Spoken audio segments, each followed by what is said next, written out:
র্যাম্পে হেঁটে প্রচার করছেন উন্নয়নের পাঁচালী, কি বলবেন বিষয়টা নিয়ে? র্যাম্পে হেঁটে উন্নয়নের পাঁচালী প্রকাশ।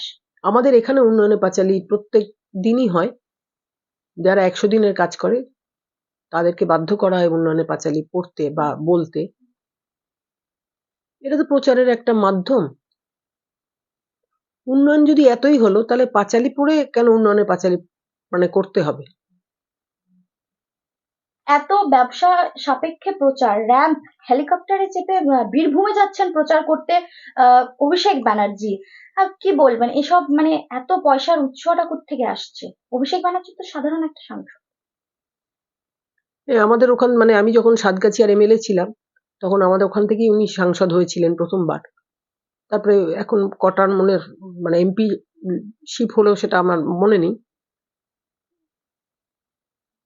দেখুন, এখন তৃণমূল বলে তো আর কিছু নেই। তৃণমূলটা তো এখন পুরোটাই তোলামূল হয়ে গেছে। কোথাও গিয়ে কেউ একটা ব্যবসা করলে সেখানে তাকে টাকা দিতে হচ্ছে, কোথাও কেউ একটা ফ্যাক্টরি খুললে তাকেও টাকা দিতে হচ্ছে। সেই সবই হয়তো ওই কি বলবো, হেলিকপ্টার কিসে চলে আমি জানি না। আমি কোনোদিন হেলিকপ্টারে চড়িও নি। আমি প্লেনে অনেকবার চড়েছি, কিন্তু আমি হেলিকপ্টারে কোনোদিন চড়িনি। এই সবই হয়তো এর টাকা জোগাড় করার রসদ। আপনারা তো 2011-তে দলটাকে ক্ষমতায় এনেছিলেন, আর চিনতে পারছেন সে দলটাকে? না, যখন আমরা তৃণমূলটা করি, আমি বিশেষ করে যখন তৃণমূলটা করি তখনও তৃণমূলের নেত্রী ছিলেন মমতা দি। আজও তৃণমূলের নেত্রী মমতা দি। তখন আমি তৃণমূল করার সময় আমরা একবার মমতা দিকে নিয়ে মালদা গেছি। মালদা ইংলিশ বাজারের যে পুরসভার চেয়ারম্যান কৃষ্ণেন্দু নারায়ণ চৌধুরী, তিনি তখনও চেয়ারম্যান ছিলেন।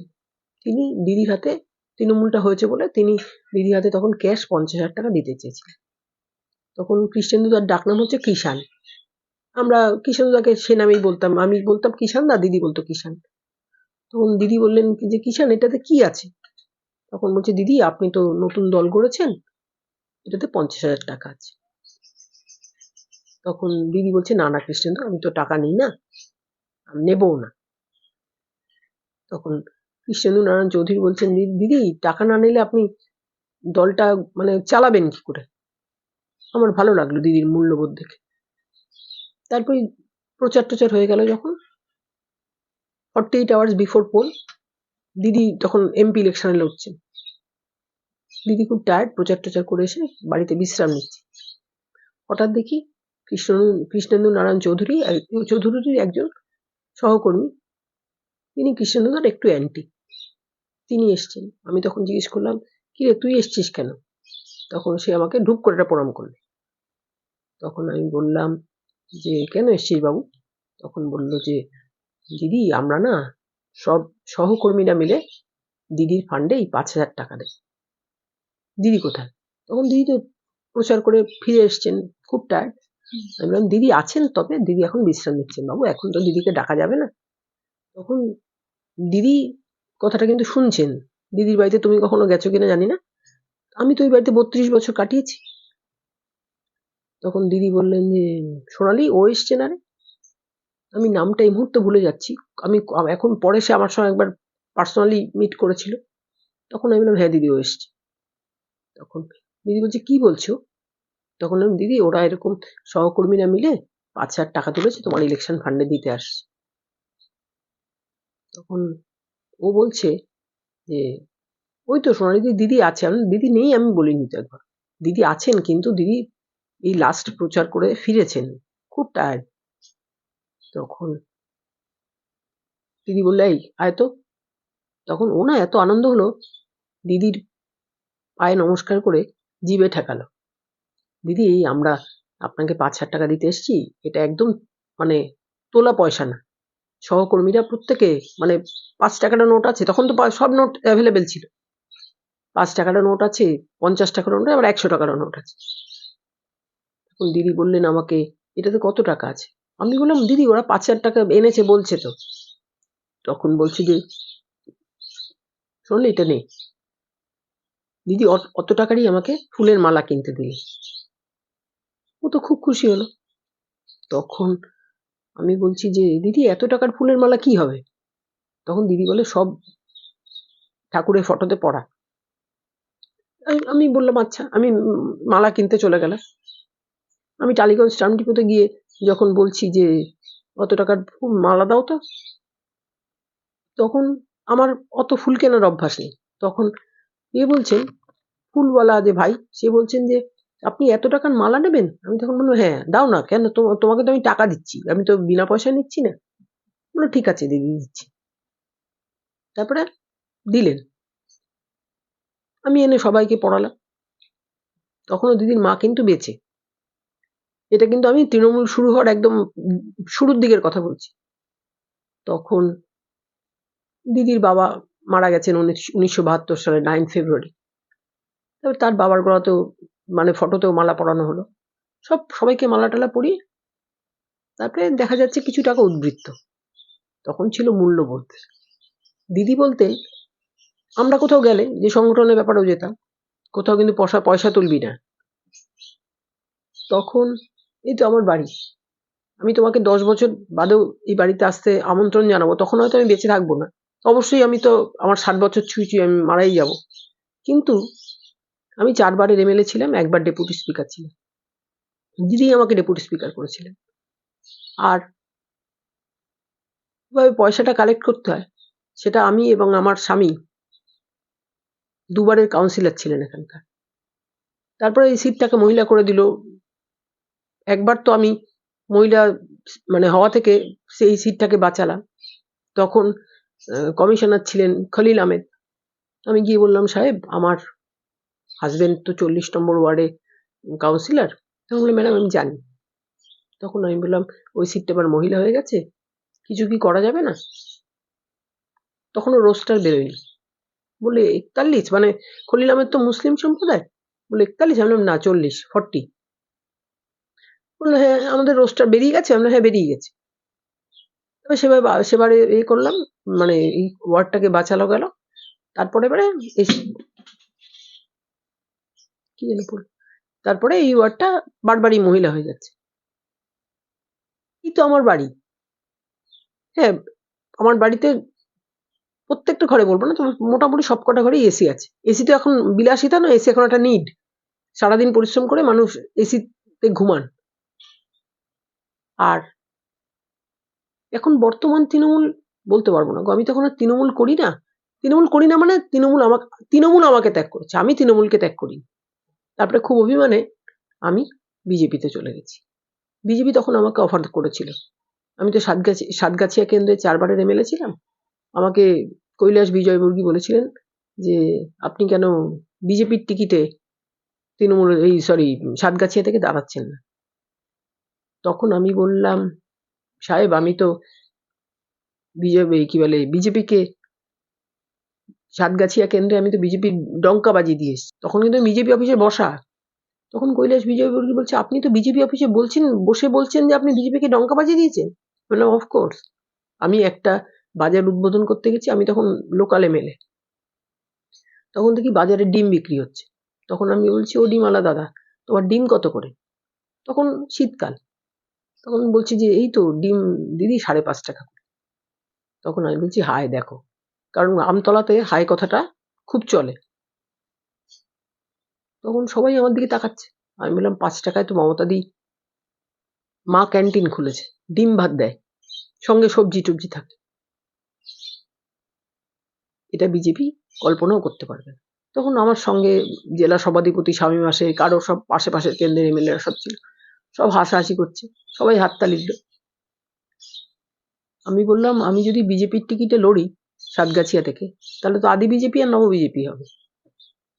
অভিষেক এবার যাকে হারিয়েছে অভিজিৎ দাস ওরফে ববি, সে আদি বিজেপি সাতগাছিয়া কেন্দ্রে। সে আমি 2016 সালে জেতার পরে বলেছিল সোনালীদির এত টাকা আছে।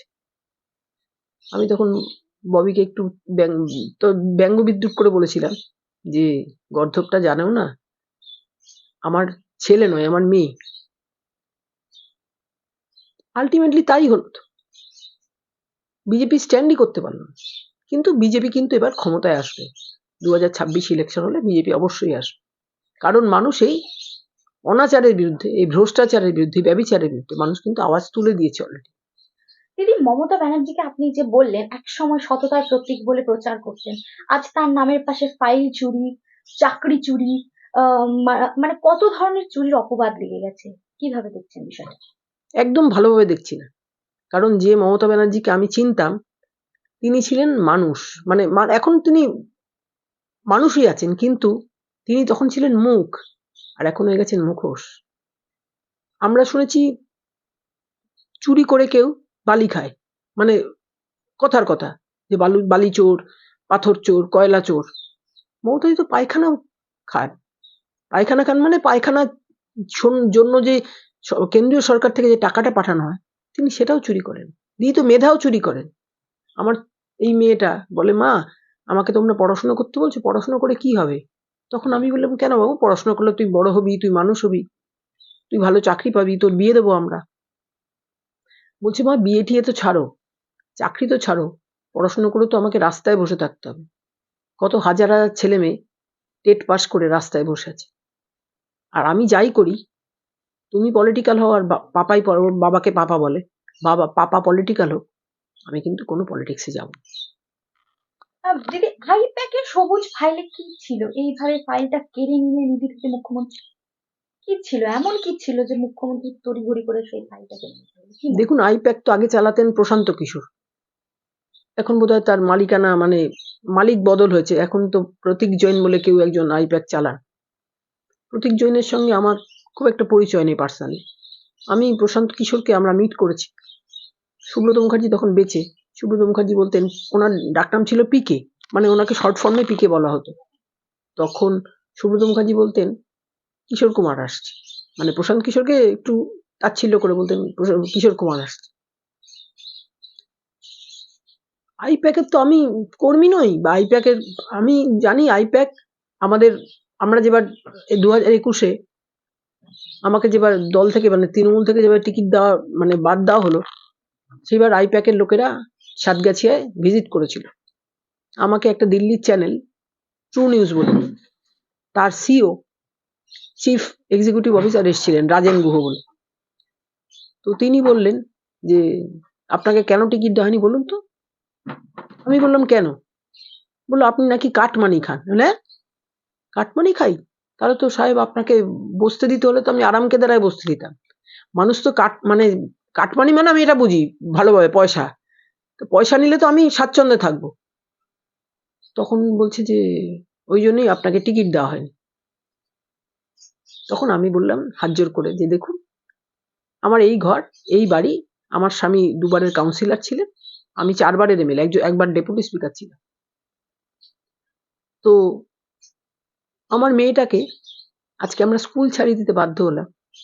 ও সাউথ পয়েন্টে পড়তো, তখন সাউথ পয়েন্টে ওর বন্ধুরা যখন পার্থ চ্যাটার্জির ওই যে অপাকাণ্ডের পরে যখন ও স্কুলে গেছে, একদিন ওর স্কুল থেকে আমাদের ফোন করেছে। তো ওর বাবা ফোন ধরে ফাম্বল করছে, কি হয়ে তুমি ফাম্বল করছো কেন? বলে, না, ওর ডাকনাম দিয়ার, ভালো নাম ঐশানী, দিয়ার স্কুল থেকে ফোন এসছে, দাও তো আমাকে। তখন আমি বললাম, হ্যাঁ বলুন। বলে, ম্যাডাম ঐশানীকে একটু সাবধানে রাখবেন। বললাম, কেন? ঐশানী কি কোনো দুষ্টুমি করেছে? আমার মেয়ে শান্ত। বললো, না, ঐশানী তো দুষ্টুমি করার মেয়ে নয়। তখন আমি বললাম, তবে? মেয়েটা এসে যে কাঁদলো না, তখন পাপার বুকে মাথা রেখে বলছে, পাপা, আমাকে আজকে স্কুলে বন্ধুরা বলছে তোর মা 4 বারের এমএলএ, একবারের ডেপুটি স্পিকার, তোদের খুব পয়সা বল। তখন, আমাদের কি খুব পয়সা বাবা? তখন ওর বাবা বললো, পয়সা, আমাদের পয়সা তো অন্য লোকের কি, আমাদের পয়সা আছে বলেই তো তোকে সাউথ পয়েন্টের মতো স্কুলে পড়াচ্ছি। না বাবা, আমি আর স্কুলে যাবো না। ও এখন অ্যাংলো আরবিকে পড়ে, এখন 11-এ উঠেও গেছে। তারপর আমি বললাম, তবে আমি আর ওই স্কুলে বাচ্চাকে পড়াবো না। দেখুন, বাঁচতে গেলে সবারই টাকার দরকার। টাকার দরকার ভারতবর্ষের রাষ্ট্রপতিরও আছে, আর একটা সাধারণ মানুষেরও আছে। টাকা ছাড়া কেউ বাঁচতে পারে না। আমার এখানে, আমাদের একটা ঘরে মাঝে মাঝে সকালবেলা একটা ছেলে গান বাজায় যে, চাই না মাগো রাজা হতে। তখন আমি বলি, আমি রাজা হতে চাই, কারণ রাজা না হলে রাজারাও বাঁচে, প্রজারাও বাঁচে, রাজার মতো বাঁচে, প্রজারা প্রজাদের মতো বাঁচে। কিন্তু একটা সামটাইম একটা মানে পার হয়ে যাওয়ার পরে এখন যেমন আমাদের হয়েছে, আমরা যেন আর জীবনটাকে টেনে নিয়ে যেতে পারছি না। আমি যখন এমএলএ ছিলাম তখন আমাদের মেডিকেল আনলিমিটেড ছিল, মানে মেডিকেলে যা বিল হতো সে আমার হাজবেন্ডের, আমার বাচ্চার, সন্তানের সবারই মেডিকেল আনলিমিটেড ছিল। আর এখন আমি সুগারের পেশেন্ট, তো মাঝে মাঝে সুগার ফল করে, আমি অসুস্থ হয়ে পড়ি, আমাকে নার্সিংহোমে বা হাসপাতালে ভর্তি করতে হয়।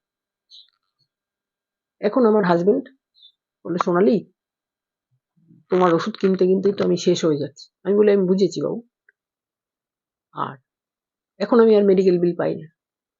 আর আমি যদি ওকে এইটা বলে রাখতাম তাহলে ও তো আগে থেকেই মেডিক্লেম করিয়ে রাখতো। স্বাস্থ্যসাথী কিন্তু বাংলায় চলে না, কোনো হাসপাতাল স্বাস্থ্যসাথী নিতে চাইছে না। আর মমতা ব্যানার্জি আয়ুষ্মান ভারতকে বাংলাতে ঢুকতে দিচ্ছেন না। এইখানেই মমতাদির সঙ্গে মোদির একটা মানে কি বলবো, একটা তীর্যক লড়াই শুরু হয়েছে। আমাদের বাড়ির অনেকেই তো এখন আয়ুষ্মান ভারত করিয়েছে। দেখুন, স্বাস্থ্যসাথী না চললে তো একটা যে কোনো একটা বিকল্প নিতেই হবে। মমতাদি আগে ছিলেন মুখ, এখন হয়ে গেছেন মুখোশ। দিদি, একদিকে দেখা যাচ্ছে যে অভিষেক ব্যানার্জি মানে দাবি করছেন যে বিএসএফ দিয়ে উত্তরবঙ্গের শ্রমিক কৃষকদের উপর অত্যাচার চালিয়েছে বিজেপি। সত্যি কি তাই? অভিষেক উত্তরবঙ্গের কতটা চেনেন আমি জানি না। অভিষেক ব্যানার্জি কোটায় কিন্তু এমপি হয়েছেন। অভিষেক ব্যানার্জি কিন্তু মমতা ব্যানার্জির ভাইপো প্লাস বোনপো। কিরম আপনি জিজ্ঞেস করবেন, আমি বলছি অভিষেক ব্যানার্জির মা হচ্ছেন মমতা ব্যানার্জির মামাতো বোন, মানে লতা ব্যানার্জি। যে পিস্তত ভাইয়ের সঙ্গে কখনো মামাতো বোনের বিয়ে হতে পারে আমার জানা ছিল না। আমরা শুনতাম মুসলমানরা বলতেন, মামা আপন মামি পর, মামির মেয়ে বিয়ে কর। আমরা যখন প্রথম 89 সালে মমতা ব্যানার্জি বাড়িতে প্রথম যাই, তখন আমাদের সঙ্গে অনেক সহকর্মী ছিলেন। সবিতা বলে একটা মেয়ে ছিল। সবিতা আমাকে নাম ধরে বলতেন, সোনা লতা কে বলতো? আমি বললাম, কে রে? লতা কিন্তু মমতাদির মামাতো বোন। আমি ব্যাপারটাকে অত গুরুত্ব দিইনি। তারপরে লতার বাড়ি হচ্ছে বীরভূমের কুসুম্বা গ্রামে, রামপুরহাটের কুসুম্বা গ্রাম বলে একটা জায়গা আছে সেখান থেকে আমি বাড়ির কাজের মেয়েও এনেছি। লতার মাইমা আমাকে খুব ভালোবাসতেন বা স্নেহ করতেন। তো অভিষেক ব্যানার্জি তো কোটায় নেতা। হ্যাঁ, অভিষেক ব্যানার্জি শিক্ষাগত যোগ্যতা নিয়ে আমি কিছু বলবো না। অভিষেক ব্যানার্জি নিজে বলেন উনি এমবিএ পাস, কিন্তু উনি সত্যি কি এমবিএ পাস করেছিলেন?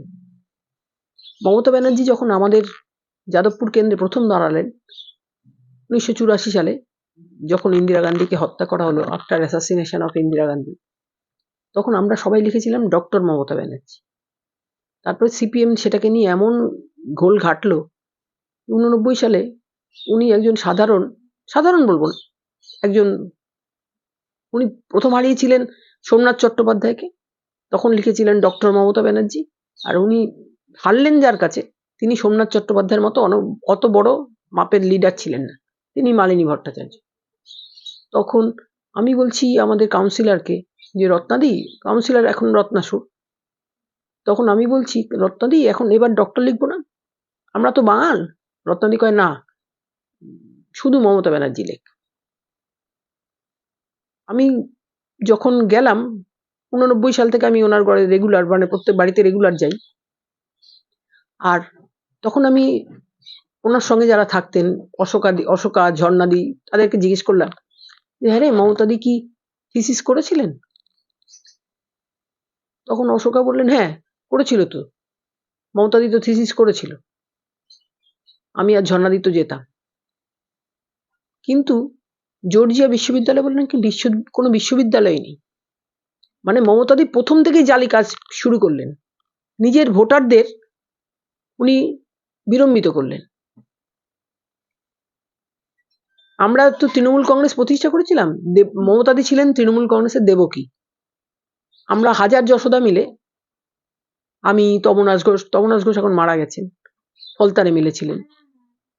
তখন আমি, তমনাজ ঘোষ, আরো অনেকে, হাজার হাজার যশোদা মিলে আমরা তৃণমূল কংগ্রেসটাকে প্রতিষ্ঠা করে ওনাকে মুখ্যমন্ত্রী করেছি। দেখুন, ওনার তো একটা নিজস্ব কোনো ক্ষমতা ছিল, তবে তো মুখ্যমন্ত্রী হয়েছিলেন। তো বলতে পারবো না যে যে মমতা ব্যানার্জিকে আমরা দেখেছিলাম আর যে মমতা ব্যানার্জিকে এখন বাংলার মানুষ দেখছে, একদিন তো আমরাই বলতাম, আমি, তমনাজ ঘোষ, সুভাষিস চক্রবর্তী, অভিজিৎ মুখার্জি, এরাই তো বলতাম, কাকলি ঘোষ দস্তিদার, যে সততার প্রতীক মমতা, মমতার প্রতীক জোড়া ফুল। এখনো আমার মেয়ে বলে, মা, মমতা দিদি। আমাদের বাড়িতে কিন্তু মিনিমাম দিদি বলে সম্মান দেওয়া হয়। কিন্তু দেখুন, আমার তো এই বাড়ি, আমি 22টা ছেলে মেয়েকে রাজ্য বিধানসভায় চাকরি দিয়েছি। আমার বাড়িতে যে ঠিকে কাজ করতেন মানিকদা, তার ছেলেও যেমন আছেন, আমার পার্সোনাল গাড়ির ড্রাইভার ছিলেন, ড্রাইভার আছেন এখনো, বাবু, এক্ষুনি ঢুকবে হয়তো টিফিন নিয়ে, তাকেও দিয়েছি। আমি কারুর থেকে একটা পয়সা নিই, একটা পয়সা নেই। আমি জানি না, আমি সেদিন একটা পিকনিকে গেছিলাম, পাড়ার পিকনিকে, তো বিজেপির অনেকে গেছে, সিপিএম এর অনেকে গেছে, যাই হোক, সরি, আমাকে আমার ড্রাইভার বলছে যে, দিদি, ওই যে অমুকে নাচ ছিল না, পিকনিকে তো হই হই হবে, নাচ গান হবে। বললাম হ্যাঁ। তখন বলছে, সে এইসব দেখিয়ে বিজেপিকে বলবে যে, দেখো, এই পিকনিকটা আমি অ্যারেঞ্জ করেছি, অমুক লোক গেছে, অমুক লোক গেছে। তখন আমি বললাম, ভাগ্যিস বাবু আমি নাচিনি। তখন বললে, বাবু বলছে, এই তুমি তো নাচতে পারতে। বললাম, দেখ, আমি তো একটু মোটা, দিদি আমাকে মুটি বলে, আমি তো একটু মোটা, আমার ভয় লাগছিল যে আমার এখন তো ব্যালেন্সটা নেই। বলে, তাহলে ওর দেখাতে সুবিধা হতো, ও তাহলে বিজেপির থেকে পয়সাটা তুলতে পারতো। বললাম, পয়সা তোলাটাও একটা আর্ট, যেটা মমতাদি এখন শিখে গেছে। আর দিদি 2026 সালে তৃণমূল যদি আবার ক্ষমতায় আসে, তাহলে বাঙালির আসবে না, কতটা আসবে ক্ষতি না, হবে? আসবে না, বাঙালির চূড়ান্ত ক্ষতি হবে। আমি সমস্ত ভোটারদের হাত জোর করে অনুরোধ করব, আপনারা যে তৃণমূলকে, তখন কিন্তু প্রো তৃণমূল ভোট আনি, তখন অ্যান্টি সিপিএম ভোট হয়েছিল। 34 বছরে মানুষ সিপিএম এর অত্যাচারে অতিষ্ঠ হয়ে গেছিল, তবে কিন্তু মানুষ অ্যান্টি সিপিএম ভোট দিয়েছিল, আর তবেই মমতাদি মুখ্যমন্ত্রী হয়েছিল। মমতাদি যখন মুখ্যমন্ত্রী হলেন, সৌগত রায় নিজাম প্যালেসে আমাদের একটা জাতীয় কর্মসমিতির বৈঠক হচ্ছে, সৌগত রায় বললেন যে, মমতা, এবার সোনালীকে মন্ত্রী করবে তো? তখন মমতাদি আমার দিকে তাকিয়ে বললেন, সোনালী মন্ত্রী হবে? দূর, ও দলের কাজ করবে। তখন সৌগত তো আমাকে বললেন, তুই এত কাজ করলি, সোনালী তোকে মন্ত্রী করবে না? আমি, ছাড়ুন সৌগত, ও নিজেই দেখবেন আর পরের ইলেকশন অব্দি থাকবে না, চলে গেল তো, মানে এইবার চলে যাওয়ার, এইবার মমতাদি আমার দেখে ফাইল হাতে, আমিও দেখেছি ফাইল, মানে সবুজ ফাইল হাতে, প্রতীক জন্য, আই র্যাং আপ প্রতীক, উনি তো প্রতীক বলতে পারে না, প্রতীক। আমাকে মমতাদি বলছেন, তুই নাকি বুদ্ধদেব ভট্টাচার্যের সঙ্গে প্রেম করিস, বুদ্ধদেব ভট্টাচার্য না, বুদ্ধর সঙ্গে প্রেম করিস। দিদি, আমার তো প্রেম করেই বিয়ে হয়েছে, আমি আর কতবার প্রেম করবো? বুদ্ধ ভট্টাচার্য কত সিনিয়র, যার বলো তো। না, বুদ্ধদেব বাবু তখন বৃহস্পতিবার করে হাউসে আসতেন। না, তুই কেন অত সেজে গুজে যাস? আমি তো তোমার সঙ্গে সেজে গুজে আসি, তোর সঙ্গে প্রেম করতে আমার বাড়ি বয়েই গেছে। ঠিক আছে, ঠিক, ছাড়ো। I rang up Pratik, nasty home minister, একটা রাজ্যের মুখ্যমন্ত্রী যদি কেন্দ্রীয় হোম মিনিস্টারকে নেস্টি বা নটি বলেন আর হোদল কুতকুত বলেন, তাহলে ওনার আসলে বস্তি কালচার, শিক্ষাগত যোগ্যতার দিকে যাচ্ছি না, ওনার আসলে বস্তি কালচার। ওই বস্তিতে আমি 32 বছর ছিলাম, ওনার মায়ের প্রতি আমার এখনো শ্রদ্ধা আছে। ওনার বাড়িতে আমি মাছ ভালোবাসি না, আমি ডিম ভালোবাসি। আমি যখন 90 সালের 9ই আগস্ট আমি যখন ওনার বাড়িতে প্রথম ভাত খাই অভিষেকদের ঘরে, তখন আমি অভিষেকের মাকে কিন্তু লতা বৌদি, মানে সেজ বৌদি বলতাম। বৌদি, আমি না মাছ খাই না। তখন দিদি বলছেন, তুই মাছ খাস না? তখন আমি বললাম, না দিদি, আমি মাছ খাই না। তাহলে তুই কি খাস? না, আমাদের বাড়িতে রেগুলার ডিম রান্না হয়। তখন তমনাজ ঘোষ, যার কথা বলছিলাম, তিনি ফলতার এমএলএ ছিলেন, তার শাশুড়ি মমতাদির বাড়ি পাশেই থাকে। তখন দিদি বলছেন অভিষেকের মাকে, লতা, ওই ঝর্ণার মা হাঁসের ডিম রান্না করে আমাকে দুটো পাঠিয়েছে, ওই দুটো তাহলে অভিষেককে, এই সরি সোনালীকে দিয়ে দে। তখন আমি বললাম ও ডিম আছে, তাহলে আমাকে ডিমই দিন, মানে তখন আপনি সম্বোধন, আর ওরাও আমাকে দিদি বলতো। তারপর একদিন আমি গেছি, আমি ওরকম হাঁসের ডিমের ঝোল আর আমার বাড়িতে কেন আর কারোর বাড়িতেই খাইনি, গা মাখা মাখা একদম ডিমের কষা। আর দিদি কিন্তু খুব পুয়ার ইটার, দিদি অল্প ভাত খান। তখন আমি বলছি দিদি তুমি এত কম ভাত খাও? তখন লতা খুব হাসছে, বলছে আপনি মাছ খান না সোনালিদি? তখন আমি বললাম না না সেজে বৌদি, আমি মাছ খাই না। কে? তখন আমি অনেকটা ভাত খেলাম। তখন আমি বলছি আমি হয়তো অনেকটা ভাত খেয়েছি, দিদি এত কম ভাত খান কেন? তখন দিদি বলে কম ভাত খা, কম ভাত খা, কম ভাত খেলে মানে খাটা যায় বাকি বেশি। তারপরে আমি তো তারপরে রেগুলার হয়ে গেলাম ওদের বাড়িতে। তখন দেখলাম কার্তিক বলে দিদির একটা ভাই আছে, তিনি এখনো বেঁচে আছেন। কার্তিকের বউ কাজরি ব্যানার্জি এখন কাউন্সিলর, ওই 73 নম্বর ওয়ার্ডে। কার্তিক খেতে বসেই মাসিমার সঙ্গে খুব অশান্তি করতো, হ্যাঁ আমরা ডাল আলু সিদ্ধ ভাত খাবো আর ও ফলের রস খাবে। দিদির ফলের রস খাওয়াটা একটা মানে বাতিক না, একটা অভ্যাস। তখন মাসিমা ছলো ছলো চোখ আমার দিকে তাকিয়ে বলতেন, দেখো সোনালি, মমতা একটু ফলের রস খাবে। ছাড়ো না কার্তিক, দিদি তো আর কিছু খায় না, দিদি তো ফলের রসটাই খায়। এখন সেই সততা কোথায়? সততা তো লাপাতা।